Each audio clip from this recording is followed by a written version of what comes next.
Bila terdengarkan pengumuman, orang di dapur mula sibuk bekerja overtime nak menyambut tiba hari raya.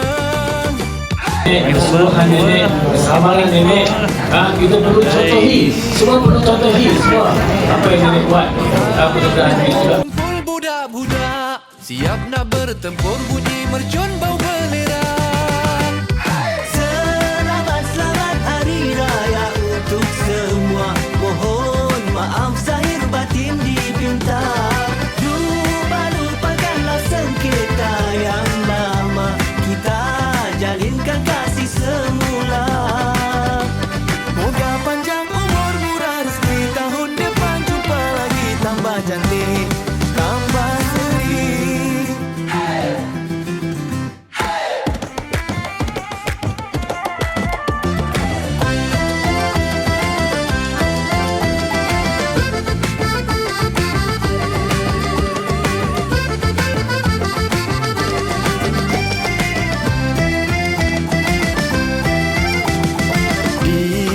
Jalan raya sesak dengan kereta sini sana.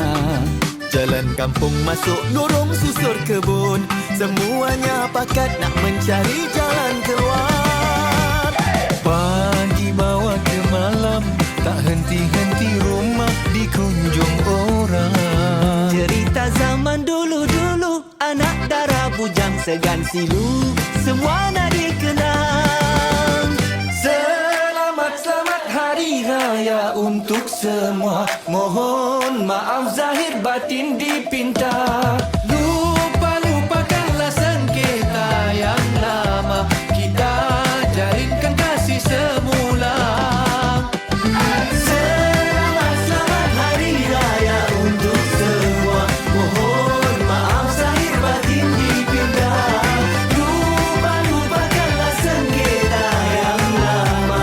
Kita jalinkan kasih semula. Moga panjang umur, murah rezeki, Tahun depan jumpa lagi.